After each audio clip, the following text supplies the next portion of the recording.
ഒരാ ഒരാ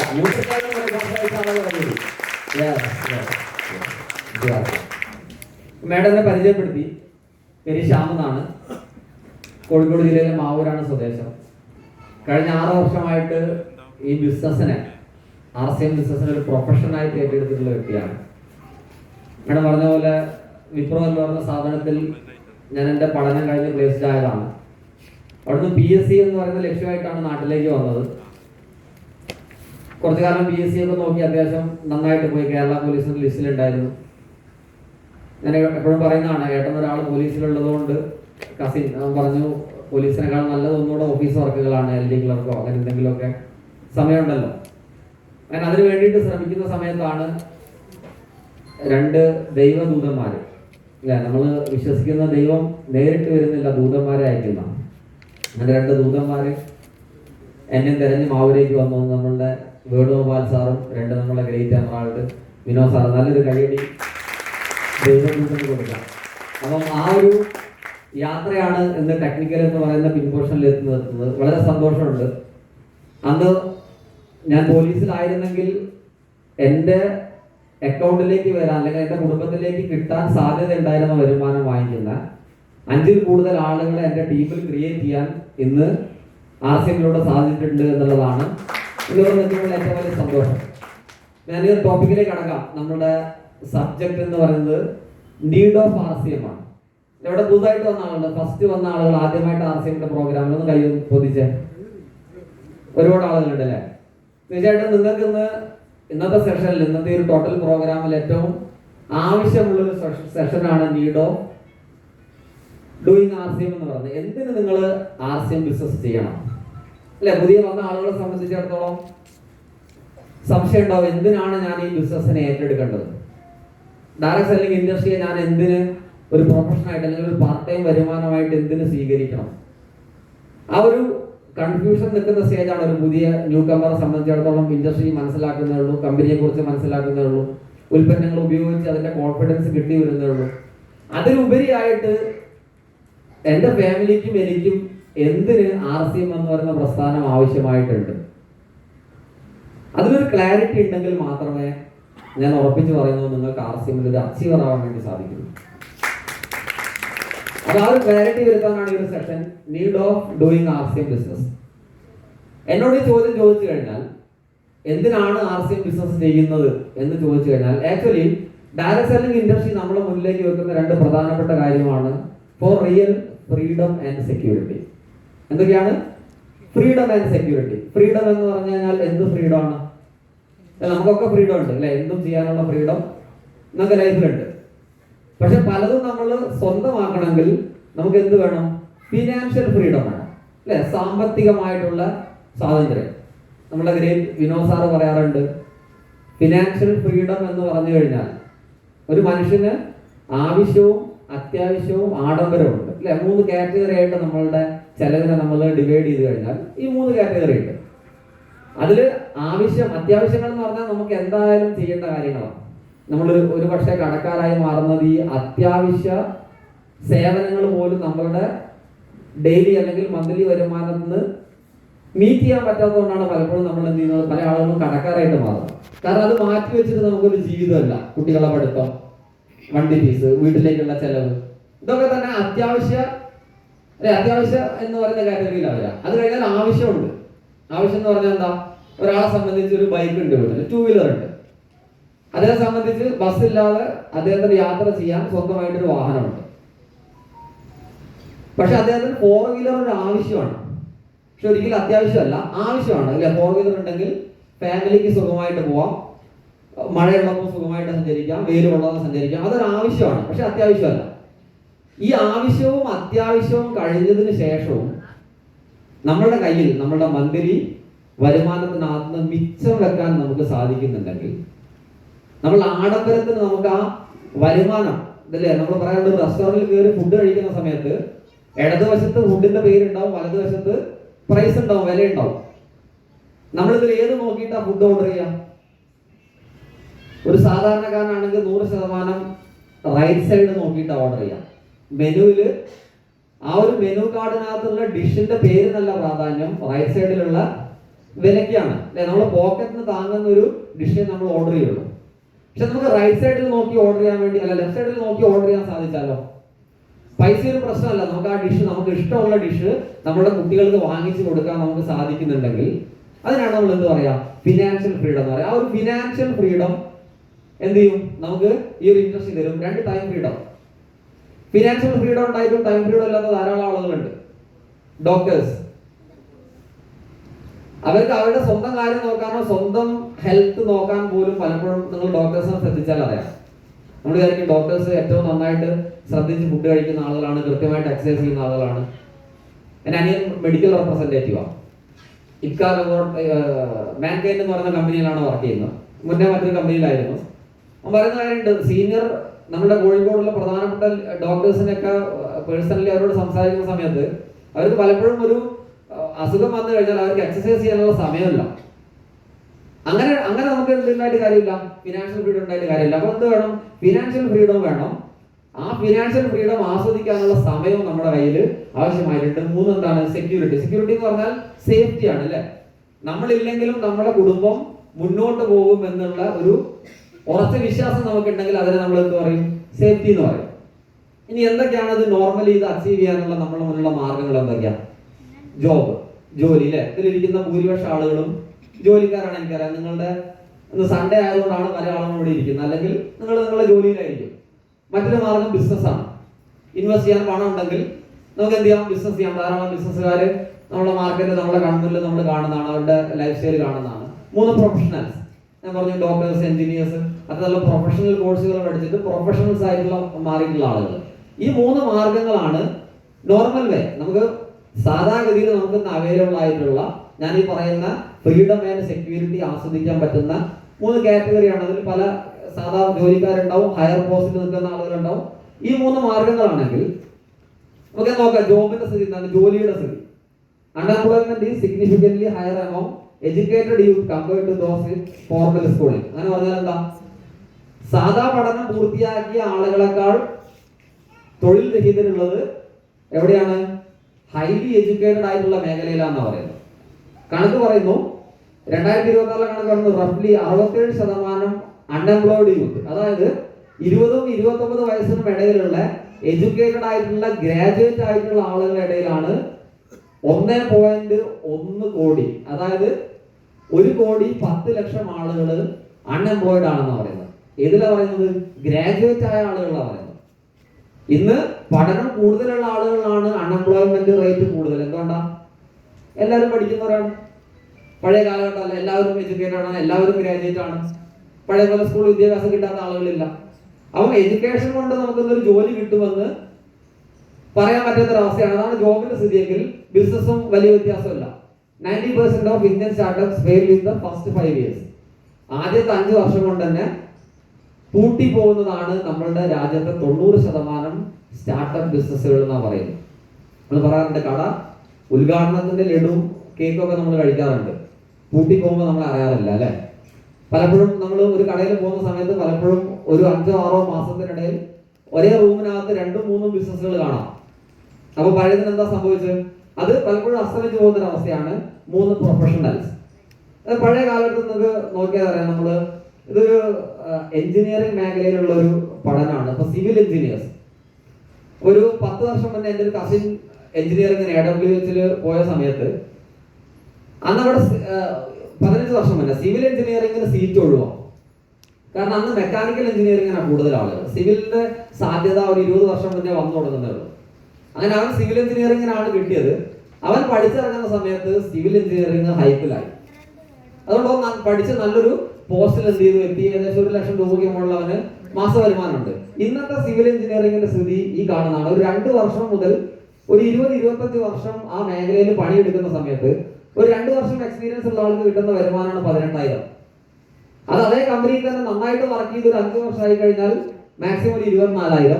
അങ്ങനെ തുടങ്ങിയ ഒരു 20-25 വർഷത്തെ എക്സ്പീരിയൻസ്ഡ് ആയിട്ടുള്ള ആൾക്ക് കിട്ടുന്ന പൈസ 44,000 ആണ്. ഇന്നത്തെ കാലഘട്ടത്തിൽ, ഇന്നത്തെ ജനറേഷൻ, നിങ്ങളൊക്കെ മക്കള് ഒരു 25 വർഷം കഴിയുമ്പോൾ 25 വർഷത്തെ എക്സ്പീരിയൻസ് കൊണ്ട് 44,000 രൂപ വരുമാനം കിട്ടിയാൽ ജീവിക്കാൻ പറ്റുമോ? സാധ്യത കുറവല്ലേ? നിങ്ങൾക്ക് പറ്റുന്നുണ്ടോ? പറ്റുന്നുണ്ട്, പക്ഷെ അതൊരു ജീവിതമല്ല അല്ലെ. പലപ്പോഴും നമ്മൾ കോംപ്രമൈസ് ചെയ്ത് പോവാണ്. ഇതാണ് സ്ഥിതി എങ്കിൽ എന്താണ് സൊല്യൂഷൻ? ഇതൊന്നും അല്ലെങ്കിൽ പിന്നെ എന്താണ് സൊല്യൂഷൻ എന്നുള്ളിടത്താണ് നമ്മുടെ മുന്നിൽ ഒരു റൈറ്റ് ഓപ്പർച്യൂണിറ്റി, ഒരു ശരിയായ അവസരം നമുക്ക് കിട്ടുന്നുണ്ടെങ്കിൽ അതിനെ നമുക്ക് എന്ത് ചെയ്യാൻ പറ്റും? ഈ ഒരു ടൈം ഫ്രീഡത്തിലേക്കും സെക്യൂരിറ്റിയിലേക്ക് എത്തിക്കാൻ പറ്റും. അതാണ് എന്ത്? Direct selling. അപ്പോൾ ഡയറക്ട് സെല്ലിംഗ് എന്താണെന്ന് പറയുന്നത് നമുക്ക് ട്രഡീഷണൽ മാർക്കറ്റിംഗ് എന്താണെന്ന് ജസ്റ്റ് ഒന്ന് നോക്കാം. എന്താണ് ട്രഡീഷണൽ മാർക്കറ്റിംഗ്? ഒരു മാനുഫാക്ചർ ഉൽപ്പാദിപ്പിക്കുന്ന ഉൽപ്പന്നം അഡ്വർടൈസ്മെന്റ് സഹായത്തോട് കൂടിയിട്ട്, ഏജന്റുമാരുടെ സഹായത്തോട് കൂടിയിട്ട് എന്ത് ചെയ്യുന്നു? ഡിസ്ട്രിബ്യൂട്ടേഴ്സ് ഹോൾസെയിൽ കടകളിലും റീറ്റെയിൽ കടകളിലും എത്തിക്കുന്നു. അത് നമ്മൾ എന്ത് ചെയ്യുന്നു? കസ്റ്റമർ വാങ്ങിക്കുന്നു. ഇതാണ് നമ്മൾ ട്രഡീഷണൽ മാർക്കറ്റിംഗ് എന്ന് പറയാം. നമ്മൾ വാങ്ങിക്കുന്ന, നമ്മൾ പറയാറുണ്ട് ഉപ്പ് തൊട്ട് കർപ്പൂരം വരെയുള്ള എല്ലാ ഉൽപ്പന്നങ്ങളും നമ്മൾ വാങ്ങിക്കുന്നത് ഈ ഒരു സിസ്റ്റത്തിനകത്താണ്. ഈ സിസ്റ്റത്തിന്റെ പ്രശ്നം എന്താണെന്ന് ഞാൻ പറയാം. ഒരു 50 രൂപയ്ക്ക് ഉണ്ടാക്കുന്ന ഉൽപ്പന്നം, മാനുഫാക്ചർ ഉണ്ടാക്കുന്ന ഉൽപ്പന്നം നമ്മൾ 100 രൂപ കൊടുത്ത് വാങ്ങിക്കുന്നു. അപ്പോൾ നമ്മൾ 50 രൂപ നമ്മൾ ചെലവഴിക്കുന്നത് ഇടത്തട്ടുകാർക്കും പരസ്യത്തിനുമാണ്.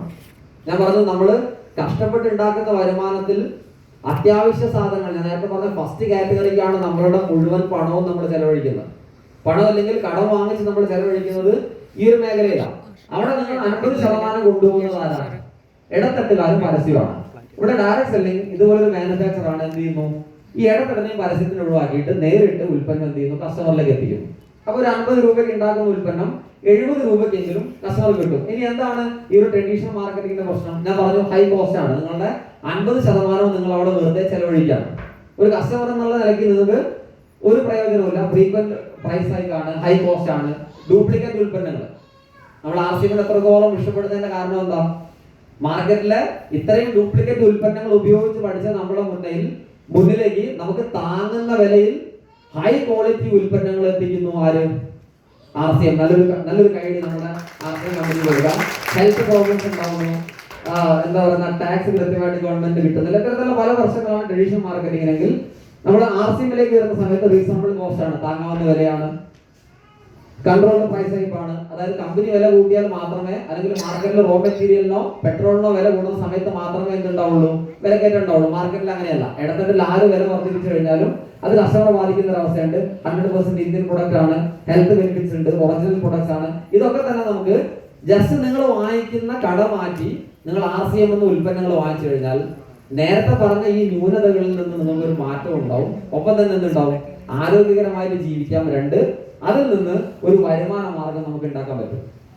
പക്ഷെ ഇവിടെ ഒരു പ്രശ്നമുണ്ട്. എന്താണ് പ്രശ്നം? ഞാൻ പറഞ്ഞത് ഒരു ഓപ്പർച്യൂണിറ്റി ആണ് ഡയറക്ട് സെല്ലിംഗ് എന്ന് ഞാൻ പറഞ്ഞു. പക്ഷെ ഓപ്പർച്യൂണിറ്റിക്ക് ഒരു വലിയ പ്രശ്നമുണ്ട്. ഇവിടെ എന്താ എഴുതിയിരിക്കുന്നത്? Opportunity is missed by most people because it is dressed in overalls and looks like hard work. അതായത് അവസരം നമ്മുടെ മുന്നിൽ അവസരമായിട്ടല്ല നിൽക്കുന്നത്, അല്ലെങ്കിൽ ആ അവസരത്തെ നമ്മൾ കാണുന്നത് അവസരമായിട്ടല്ല. നമ്മൾ എങ്ങനെയാ കാണുന്നത്? അതിന് അത് ഓപ്പർച്യൂണിറ്റികൾ എപ്പോഴും നമ്മുടെ മുന്നിൽ ഹാർഡ് വർക്കിന്റെ രൂപത്തിലാണ് ഉണ്ടാവുക. ഞാൻ പറയുന്നു, ആർസിഎം ബിസിനസ് ചെയ്യാൻ ഇറങ്ങിയ നിങ്ങളോട് ഞാൻ ആദ്യമായിട്ട് പറയാൻ ആഗ്രഹിക്കുന്നു, നിങ്ങൾ ചിന്തിക്കുന്നതിനേക്കാൾ 10 ഇരട്ടി ബുദ്ധിമുട്ടുള്ള ബിസിനസ്സാണ് ഈ ബിസിനസ്. എന്താണ്? നിങ്ങൾ ചിന്തിക്കുന്നതിലും 10 ഇരട്ടി ബുദ്ധിമുട്ടുള്ള ബിസിനസ്സാണ്. പക്ഷെ ഒരു കാര്യം കൂടെ ഞാൻ പറയുന്നു, നിങ്ങൾക്ക് ചിന്തിക്കാൻ പറ്റുന്നതിനേക്കാൾ 100 ഇരട്ടി ബെനിഫിറ്റ് ഉള്ള ബിസിനസ്സും എന്ത് തന്നെയാണ്? ആർസിഎം ബിസിനസ്സാണ്. നല്ലൊരു കൈയടി നമ്മൾ ആർസിഎം ബിസിനസ്സിന് കൊടുക്കാം. അപ്പോൾ ഓപ്പർച്യൂണിറ്റി ഹാർഡ് വർക്ക് ആയതുകൊണ്ട് തന്നെ പല ആളുകൾക്ക് അത് മനസ്സിലാവുന്നില്ല. നമുക്ക് നോക്കാം എന്താണ് പ്രശ്നം. The best time for A new beginning is now. ഒരു പുതിയ ബിഗിനിങ്ങിനുള്ള ഏറ്റവും ബെസ്റ്റ് ടൈം എന്ന് പറയുന്നത് ഇപ്പോഴാണ്. ഇനി ഞാൻ വരാൻ പോകുന്ന ഒരു എക്സാമ്പിൾ പറയാം.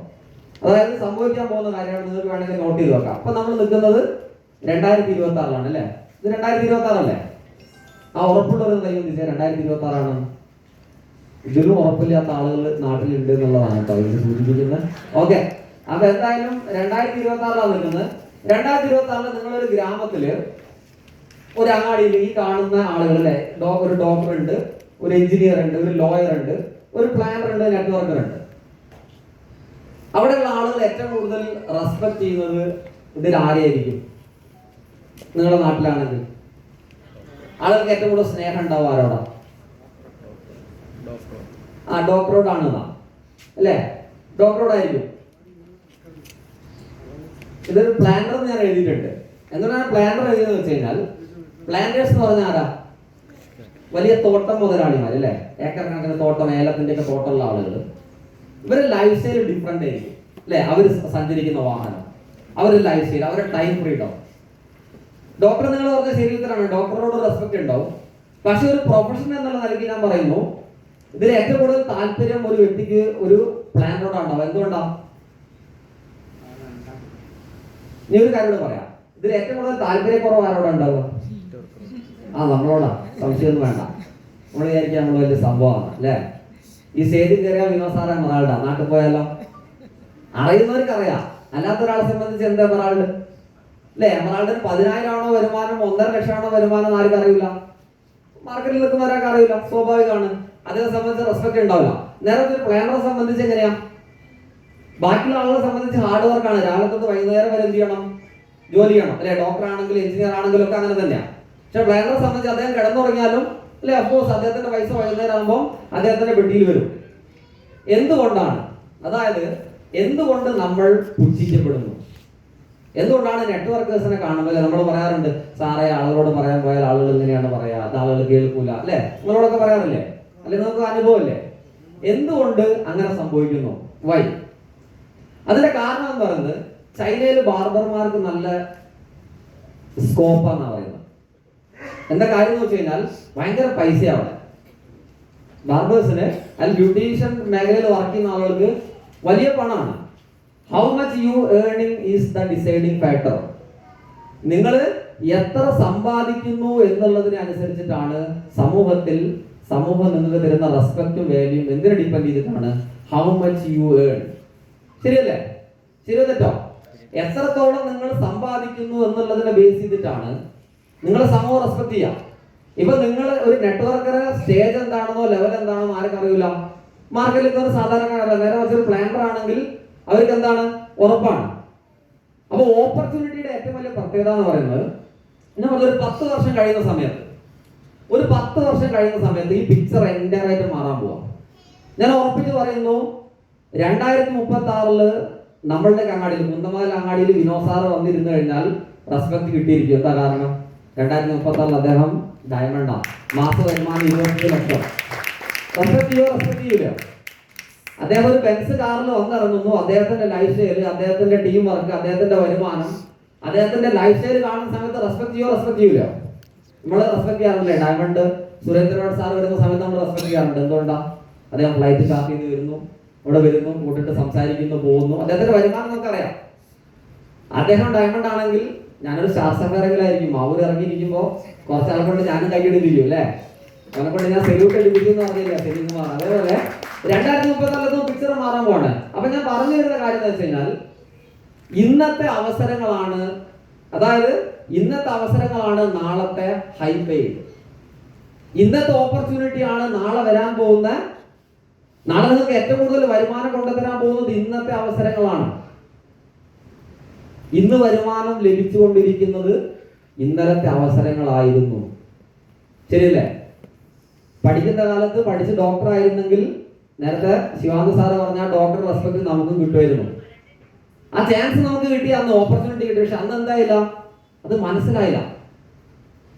അപ്പൊ ഇന്നത്തെ അവസരങ്ങളാണ്. നിങ്ങളെ ആരെങ്കിലുമൊക്കെ മാറ്റി നിർത്തുന്നുണ്ടെങ്കിൽ നിങ്ങൾ ഉറപ്പിക്കുക, അവസരങ്ങൾ, ഇന്നത്തെ അവസരങ്ങൾ അതത് കാലഘട്ടത്തിൽ ആളുകൾക്ക് കാണാൻ വേണ്ടി സാധിക്കില്ല.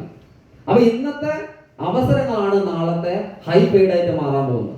ഇന്ന് നിങ്ങൾ ഒരു കറക്റ്റ് ഓപ്പർച്യൂണിറ്റിയിലാണെങ്കിൽ നാളെ നിങ്ങൾക്ക് അത് അനന്തമായിട്ടുള്ള സാധ്യതകൾ കൊണ്ടുവരാനുള്ള സാധ്യത. ഞാനൊരു എക്സാമ്പിൾ പറയാം.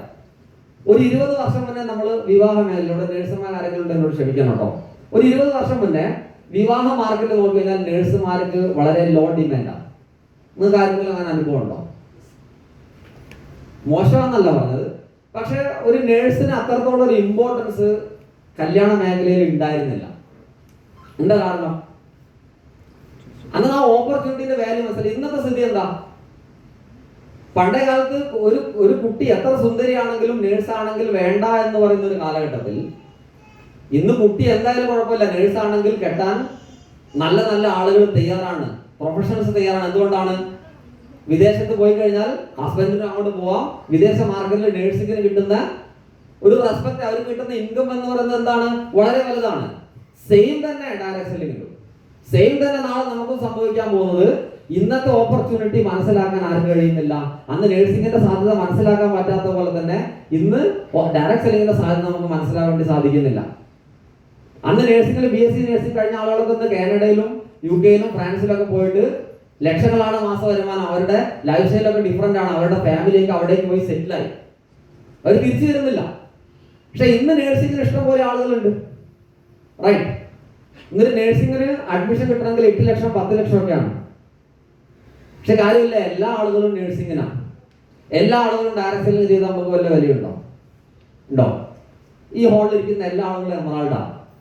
പിന്നെ വിനോദ് സാറിന് നമ്മൾ അമിതമായിട്ട് റെസ്പെക്ട് കൊടുക്കുമോ? നിങ്ങളൊക്കെ എമറാൾഡാ, വിനോദ് സാർ എമറാൾഡാ. വ്യത്യാസമുണ്ടോ? നിങ്ങളൊക്കെ ടെക്നിക്കൽ അച്ചീവറാ, ഞാനും ടെക്നിക്കൽ അച്ചീവറാ. പ്രത്യേകിച്ച് വിലയൊന്നുമില്ല. എല്ലാ ആളുകളും ആ ഓപ്പർച്യൂണിറ്റി മനസ്സിലാക്കിയാൽ പിന്നെ അത് ഓപ്പർച്യൂണിറ്റി അല്ല എന്നാ പറയാം. എല്ലാ ആളുകളും ചെയ്തു തുടങ്ങിയാൽ പിന്നെ ആ ഓപ്പർച്യൂണിറ്റിക്ക് എന്തില്ല? വിലയില്ല. അതുകൊണ്ടാണ് നമ്മൾ പറയാറില്ല, കുതിരയ്ക്ക് അറിഞ്ഞുകൊണ്ടാ കൊമ്പ് കൊടുക്കാത്തത്. അങ്ങനെ വിശ്വസിച്ചാൽ മതി. അതുകൊണ്ടാണ് എല്ലാ ആളുകളും ഈ ഓപ്പർച്യൂണിറ്റി മനസ്സിലാക്കാത്തതിന്റെ കാരണം അതാണ് നമ്മൾ ഉറപ്പിക്കുക. അവർ പറയുന്നത് കേട്ടിട്ട് നമ്മൾ എന്താവാൻ പാടില്ല, ഈ ഓപ്പർച്യൂണിറ്റിയെ മാറ്റി നിർത്താൻ വേണ്ടി പാടില്ല. അപ്പം ഇതാണ് ഒരു 10 കൊല്ലം കഴിയുന്ന സമയത്ത് വരാനുള്ള ഒരു സാധ്യത അങ്ങനെയാണ്. Opportunities are for everyone but everyone is not for opportunity. അവസരങ്ങൾ എല്ലാവർക്കും ഉള്ളതാണ്, പക്ഷേ എല്ലാവരും അവസരത്തിനുള്ളതല്ല, അല്ലെങ്കിൽ അവസരങ്ങൾക്കുള്ളതല്ല. നമുക്കൊക്കെ ദൈവം തമ്പുരാൻ തന്നിരിക്കുന്ന സമയം ഒരേപോലെയാണ് അല്ലേ? എല്ലാവർക്കും സമയം ഒരേപോലെയല്ലേ വിധിച്ചത്? എനിക്ക് 24 മണിക്കൂറാണ്, വിനോദ് സാറിന് 24 മണിക്കൂറാണ്, ഈ ഇരിക്കുന്ന എല്ലാ ആളുകൾക്കും 24 മണിക്കൂറാണ്. പക്ഷെ നമ്മളത് ചെലവഴിക്കുന്ന, നമ്മൾ വിനിയോഗിക്കുന്നതിന്റെ അല്ലെ, അത് യൂട്ടിലൈസ് ചെയ്യുന്നതിന്റെ രീതി വ്യത്യാസമുണ്ട്. അതേപോലെ ഡയറക്ട് സെല്ലിംഗ് ഓപ്പർച്യൂണിറ്റി എല്ലാവരെയും മുന്നിൽ ഇങ്ങനെ കിടക്കുക. പക്ഷെ പല ആളുകൾ എന്ത് ചെയ്യുന്നു? അത് മാറ്റി നിർത്തുന്നു. മല്ലിമുളക് വെക്കണ്ടേ, അല്ലെങ്കിൽ ആളുകളോട് പറയണ്ടേ, മീറ്റിങ്ങിന് വരണ്ടേ എന്ന് പറഞ്ഞിട്ട് എന്ത് ചെയ്യുന്നു? മാറ്റി നിർത്തുന്നു. അപ്പൊ നിങ്ങൾ ഉറച്ചു വിശ്വസിക്കുക, എന്ന് എന്തെങ്കിലും കാരണവശാലും നിങ്ങളെ സമൂഹം മാറ്റി നിർത്തുന്നുണ്ടെങ്കിൽ ആ നേഴ്സിന് സംഭവിച്ച അതേ കാര്യം നാളെ ആർക്ക് സംഭവിക്കും? നമുക്ക് സംഭവിക്കും എന്നുള്ളത് കാണാനുള്ളൊരു ചിന്തഗതി നമുക്ക് ആവശ്യമുണ്ട്. അടുത്ത 10 വർഷം കൊണ്ട്, അത് കഴിഞ്ഞ 30 വർഷം കൊണ്ട് ഈ ഇൻഡസ്ട്രി ഉണ്ടാക്കിയിട്ടുള്ള ഗ്രോത്ത് അതിന്റെ 10 ഇരട്ടി വേഗതയിലാണ് വരാൻ പോകുന്ന 10 വർഷം കൊണ്ട്. 2036 എത്തുന്ന സമയത്ത് നമ്മുടെ നാട്ടിൽ പല ആളുകളുണ്ട് ഡയറക്ട് സെല്ലിംഗ് ഇൻഡസ്ട്രിയിൽ ജീവിക്കുന്ന ആളുകളുടെ ഒരു ലൈഫ് സ്റ്റൈൽ കണ്ടിട്ട് ധാരാളം ആളുകൾ ഇൻഡസ്ട്രിയിലേക്ക് വരുന്ന ഒരു കാലഘട്ടത്തിലേക്ക് എത്തും. നമ്മൾ പറയാറുണ്ട്, രണ്ട് കണ്ണുള്ളവൻ പ്രൊഡക്റ്റ് കാണുന്നു, മൂന്നാമത്തെ കണ്ണുള്ളവൻ എന്ത് കാണാൻ പറ്റുള്ളൂ? ഓപ്പർച്യൂണിറ്റി കാണാൻ പറ്റുള്ളൂ. അതിനാണ് നമ്മൾ എന്തെന്ന് പറയാം? നമ്മളെ ബുദ്ധി എന്ന് പറയാം, നമ്മളെ സബ് കോൺഷ്യസ് മൈൻഡ്. ആ സബ് കോൺഷ്യസ് മൈൻഡുള്ള ആൾക്ക് മാത്രമേ ഈ ഓപ്പർച്യൂണിറ്റി കാണാൻ വേണ്ടി സാധിക്കുള്ളൂ. പക്ഷെ ഞാൻ നേരത്തെ പറഞ്ഞ പോലെ സങ്കടകരമായിട്ടുള്ള അവസ്ഥ, ദൈവം എല്ലാ ആളുകൾക്കും ആ മൂന്നാമത്തെ കണ്ണ് തുറന്നു കൊടുക്കൂല. എല്ലാവർക്കും അത് ഓപ്പൺ ചെയ്ത് കൊടുക്കൂല. ഇന്നത്തെ പറഞ്ഞു കുതിരയ്ക്ക് കൊമ്പ് കൊടുക്കാത്തതിന്റെ കാര്യം ഡിഫറെന്റ് ആണ്. അതിന്റെ എബിലിറ്റി വെച്ച് തന്നെ കൊമ്പ് കൊടുത്താൽ ശരിയാവില്ല. അതുകൊണ്ട് എല്ലാ ആളുകളും ഓപ്പർച്യൂണിറ്റി മനസ്സിലാക്കാത്തത് നമ്മളുടെ യഥാർത്ഥ ഓപ്പർച്യൂണിറ്റി ആണ് എന്ന് മനസ്സിലാക്കി RCMൽ നിൽക്കാനുള്ള എന്തുണ്ടാവണം? ഒരു തേർഡായി. ആ തേർഡായി നമുക്ക് ഓപ്പൺ എപ്പോഴാണ് ആ തേർഡായി നമുക്ക് ഓപ്പൺ ആവാൻ ചോദിച്ചു കഴിഞ്ഞാൽ, RCM is a treasure finding business but you have to find it. RCM ഒരു നിധിയാണ്, ട്രഷർ ഫൈൻഡിങ് ബിസിനസ് ആണ്. പക്ഷെ അത് ട്രഷർ ഫൈൻഡ്, അതിൽ നിധി ഉണ്ടെന്ന് കണ്ടെത്താൻ ആര് തയ്യാറാവണം? ലീഡർമാർ തയ്യാറായാൽ മതിയോ? അവനവൻ തയ്യാറാവണം. നിങ്ങൾ ഓരോ ആളുകളും അത് മനസ്സിലാക്കിയെങ്കിൽ, അല്ലെ, എല്ലാ ബിസിനസ്സിനും ഒരു മർമ്മമുണ്ട്, ഏത് ജോലിക്കും ഒരു മർമ്മമുണ്ട്. ആ മർമ്മം മനസ്സിലായ ആളുകൾ മാത്രമേ, ഡയറക്ട് സെല്ലിംഗ് ഇൻഡസ്ട്രിയുടെ മർമ്മം കൃത്യമായിട്ട് മനസ്സിലാക്കിയെടുത്ത ആളുകൾ മാത്രമേ ഈ ഇൻഡസ്ട്രിയിൽ വിജയിക്കുള്ളൂ. 100% ഉറപ്പാണ്. ഞാൻ ഉദാഹരണം പറയാം, ഞാൻ ഇവിടെ പറഞ്ഞിട്ട് വൈൻഡപ്പ് ചെയ്യാണ്. ഇതൊരു ട്രഷർ ഫൈൻഡിങ് ബിസിനസ് ആണെന്ന് പറയാൻ ഞാനൊരു ഉദാഹരണം പറയാം. എന്താണ് ട്രഷർ ഫൈൻഡിങ്? അല്ലെങ്കിൽ നിധി കണ്ടു കഴിഞ്ഞാൽ എന്താ സംഭവിക്കുക, എന്തെങ്കിലും മാറ്റം ഉണ്ടാവും നമുക്ക് നോക്കാം. ഒരു ഉദാഹരണമാണ്, ഒരു കുന്നന്തേരുവാണെന്ന് നിങ്ങൾ മനസ്സിലാക്കണം. ഓക്കെ, ഒരു 10 ഏക്കർ ഉണ്ട്, നിങ്ങളുടെ സ്ഥലമാണ്, അതിന്റെ ഓരത്താണ് നിങ്ങളെ വീട് സ്ഥിതി ചെയ്യുന്നത്. ഓക്കെ, നിങ്ങൾക്ക് എന്തെങ്കിലും ഒരു ജോലി ഉണ്ടെന്ന് വിചാരിക്കാം. അത് ജോലിക്കാരനായതുകൊണ്ട് തന്നെ എന്നും ഈ 10 ഏക്കറിലൂടെ കണ്ണോടിക്കാനോ അവിടെ സഞ്ചരിക്കാനോ അതിനെ ശ്രദ്ധിക്കാനോ ഒന്നും ഒരു ജോലിക്കാരനെ സംബന്ധിച്ച് കഴിയില്ല. ആ ദിവസങ്ങൾ മുന്നോട്ട് പോയി ഒരു 2-3 ദിവസം ലീവ് കിട്ടിയ സമയത്ത് നിങ്ങൾ എന്ത് ചെയ്തു? ഈ പറമ്പിലൂടെ അങ്ങനെ ജസ്റ്റ് ഇങ്ങനെ നടക്കുകയാണ്. അപ്പൊ അങ്ങനെ നടക്കുന്ന സമയത്ത് നിങ്ങളുടെ കയ്യിൽ ആൻഡ്രോയിഡ് ഫോൺ ഉണ്ടല്ലോ അല്ലെ? എല്ലാവരുടെ കയ്യിൽ ആൻഡ്രോയിഡ് ഫോണല്ലേ? നമ്മൾ ഫോൺ ഇങ്ങനെ അപ്ഗ്രേഡ് ചെയ്തുകൊണ്ടിരിക്കുക, പുതിയ ചിപ്പുകളൊക്കെ നമ്മുടെ ഫോണിലേക്ക് വരുന്നുണ്ട്. അങ്ങനെ നിങ്ങൾ ഇങ്ങനെ സന്ധ്യത്തെ സമയത്ത് നിങ്ങൾ ഫോണിലെ ചിപ്പ് ഒരു മെറ്റൽ ഡിറ്റക്ടർ നാളെ അപ്ഡേഷനിൽ ഫോണിൽ വന്നു വിചാരിക്കും. അങ്ങനെ നടക്കുന്ന സമയത്ത് ഇവിടെ എത്തിയ സമയത്ത് ഇവിടെ ഒരു സൗണ്ട്, ഒരു ബീപ്പ് സൗണ്ട്. അപ്പൊ നിങ്ങൾ അന്വേഷിച്ചു വീട്ടിൽ വന്ന സമയത്ത് എന്താണ് എന്ന് ചിന്തിച്ചു. വീട്ടിൽ വന്നപ്പോൾ നിങ്ങൾ പഴയ ആളുകളോട് എൻക്വയറി ചെയ്യുന്ന സമയത്ത് നിങ്ങൾക്ക് മനസ്സിലാക്കാൻ കഴിഞ്ഞു, പഴയ കാലഘട്ടത്തിൽ ഏതോ യുദ്ധ കാലഘട്ടത്തിൽ എന്ത് ചെയ്തു, ഏതോ ഒരു ക്ഷേത്രത്തിലുള്ള സ്വർണമെല്ലാം കൊണ്ടുപോയിട്ട് എന്ത് ചെയ്തിരിക്കുന്നു, ഇവിടെ ഒരു കിണറുണ്ടായിരുന്നു, ആ കിണറിലിട്ടേക്കായിരുന്നു. അത് മൂടിപ്പോയതാണ് കിണർ. പിന്നീട് ആ ഒരു മെറ്റൽ ഡിറ്റക്ടർ ഫോൺ അതിന്റെ മുകളിൽ എത്തിയ സമയത്ത് ആ നിധി ഐഡന്റിഫൈ ചെയ്തിട്ടാണ് അവിടുന്ന് സൗണ്ട് ഉണ്ടായത്. അപ്പൊ സ്വാഭാവികമായിട്ട് എന്ത് സംഭവിക്കും, നിങ്ങളൊരു ബുദ്ധിയുള്ള ആളാണെങ്കിൽ ഓട്ടോമാറ്റിക് നിങ്ങൾ ഇന്ന് വരെ ആ സ്ഥലത്തോട് കാണിച്ച മനോഭാവം അല്ല ഇനി കാണിക്കാൻ പോകുന്നത്. ഞാൻ പറഞ്ഞു നിങ്ങളോടൊരു CCTV നിങ്ങൾ ഫിറ്റ് ചെയ്യൂലേ, അത് നിങ്ങളെ മൊബൈലായിട്ട് കണക്ട് ചെയ്ത് വെക്കും. നിങ്ങൾ അല്ലെ സാധാരണഗതിയിൽ ഇങ്ങനെ ഒരു പറമ്പുണ്ടെങ്കിൽ ഇപ്പൊ ഞാനൊക്കെ ഒരു കർഷക ബാക്ക്ഗ്രൗണ്ടിൽ വരുന്ന ആളായതുകൊണ്ട് എന്റെ വീട്ടിന്റെ അടുത്തൊക്കെ ഇങ്ങനെ ധാരാളം സ്ഥലങ്ങളുണ്ട്. അപ്പോൾ അവിടെ ഉടമസ്ഥൻ ഇല്ലെങ്കിൽ ധാരാളം ആളുകൾ പുല്ല് വെട്ടാൻ വരും, അല്ലെ വിറക് കളക്ട് ചെയ്യുന്ന ആളുകൾ. മുതലാളിയെ സംബന്ധിച്ച് അത് എപ്പോഴും ശ്രദ്ധിച്ചോളണമെന്നില്ല. ഇനി എന്താ സംഭവിക്കാൻ പോകുന്നത്, സാധാരണഗതിയിൽ വരുന്ന ഒരാൾ പുല്ല് വെട്ടാൻ വന്നു കഴിഞ്ഞാൽ നിങ്ങൾ എന്ത് ചെയ്യും, ഈ CCTVയിലൂടെ നോക്കി കണ്ടിട്ട് അത് ഐഡന്റിഫൈ ചെയ്യും അദ്ദേഹം എന്താണ് അവിടെ ചെയ്യുന്നത്. കൂടുതൽ അവിടെ ആരെങ്കിലും എത്തുന്നുണ്ടെങ്കിൽ എന്ത് ചെയ്യും, നിങ്ങൾ വേണമെങ്കിൽ നല്ല വില കൂടി ഒരു പട്ടിയെ വാങ്ങി ഇവിടെ കെട്ടിയിടും, പറമ്പിലേക്ക് ആള് കയറാതിരിക്കാൻ. ചെയ്യൂലേ? ചെയ്യൂലോ? നിങ്ങൾക്ക് നിധി വേണ്ടാത്ത ആൾക്കാരാ? നിധി കിട്ടിയാൽ വിളിക്കുന്ന ആൾക്കാരാ നിങ്ങളൊക്കെ? കഥയിൽ പറഞ്ഞ പോലെ തീർച്ചയായും നിങ്ങൾ അങ്ങനെ ചെയ്യും. എന്താ അവിടെ സംഭവിച്ചത്? വെറുതെ കിടന്നിരുന്ന, അതായത് നിങ്ങളുടെ സ്വത്തിനകത്ത് എപ്പോഴാണ് നിധി ഉണ്ടെന്ന് നിങ്ങൾ മനസ്സിലാക്കുന്നത്, അപ്പൊ നിങ്ങൾ ഓട്ടോമാറ്റിക് ആയിട്ട് എന്തായി, ചേഞ്ച് ആയി. ഇതുപോലെ ഡയറക്ട് സെല്ലിംഗ് ഇൻഡസ്ട്രി ഇതിനകത്ത് നിങ്ങൾക്കും നിങ്ങളുടെ അടുത്ത തലമുറയ്ക്കും കഴിയാനുള്ള ഒരു വലിയ നിധി ഒളിഞ്ഞു കിടക്കുന്നുണ്ട് എന്നുള്ള ആ ഒരു മർമ്മം നിങ്ങൾ എന്നാണോ ഐഡന്റിഫൈ ചെയ്യുന്നത്, അന്നാണ് നിങ്ങളുടെ യഥാർത്ഥ മാറ്റം സംഭവിക്കാൻ വേണ്ടി പോകുന്നത്. അത്തരത്തിൽ വലിയ മാറ്റം നിങ്ങൾക്ക് ഉണ്ടാവട്ടെ. ഈ ഒരു ബിസിനസ്സിൽ, ഈ ഇൻഡസ്ട്രിയിൽ വരുന്നൊരു 10 വർഷം പിടിച്ചു നിൽക്കാൻ നിങ്ങൾക്ക് സാധിക്കുകയാണെങ്കിൽ, ഞാൻ പറഞ്ഞു ഈ 30 വർഷം കൊണ്ട് ഈ ഇൻഡസ്ട്രി ഉണ്ടാക്കിയതിനേക്കാൾ 10 ഇരട്ടി 20 ഇരട്ടി ഗ്രോത്തിലേക്ക് ഈ ഇൻഡസ്ട്രി പോകാൻ പോവാണ്. ആ സമയത്ത് ഇന്നിരിക്കുന്ന ആളുകളുടെ പിൻലെവൽ 10 ഇരട്ടിയും 20 ഇരട്ടിയും മാറുകയാണെങ്കിൽ നമ്മുടെയൊക്കെ പിൻപോർഷൻ എവിടെയായിരിക്കും എന്നുള്ള ചിന്താഗതിയും കാഴ്ചപ്പാടും നിങ്ങൾക്ക് ഉണ്ടാവട്ടെ. വലിയ വിജയങ്ങൾ നിങ്ങൾക്ക് ഉണ്ടാവട്ടെ എന്ന് ആത്മാർത്ഥമായി പ്രാർത്ഥിക്കുന്നു. Thank you. ജയ.